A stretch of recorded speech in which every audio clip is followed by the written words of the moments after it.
post ka sa Facebook, tapos magsusumbong ka sa boyfriend mong siraulo, adik, ha?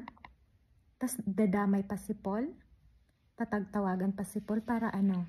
Para pagsabihan ako, bakit kaya hindi ikaw na lang pagsabihan yung siraulo mong boyfriend na?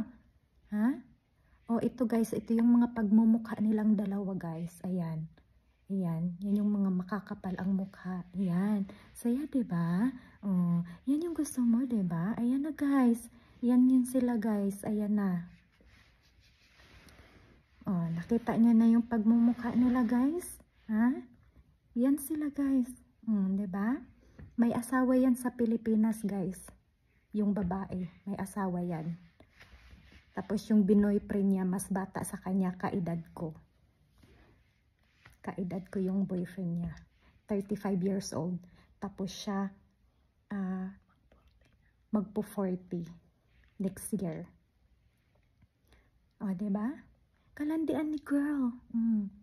Yan. Kasi nag-aano yan siya guys eh. Nag-aambisyosa yan siya guys eh. Okay lang naman mag-ambisyon, no? Kung wag kang magdamay ng ibang tao. Gawin mo. Wag yung ambisyon ang lalapit sa'yo. Gumawa ka ng ano. Kaya may kasamang kilos yan.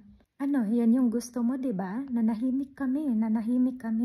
Wala kang narinig sa akin. Bakit pinapakialaman ba kita na nagbo-boyfriend ka dito? Wala kang narinig sa akin, 'di ba? Wala kang narinig sa akin. Tapos ako, papakialaman mo ko. Ano ka? Sino ka ba? Ha? Tapos makapag-post ka. Parang kami pa yung walang hiya ah. Parang kami pa yung makapal ang mukha ah. Ha?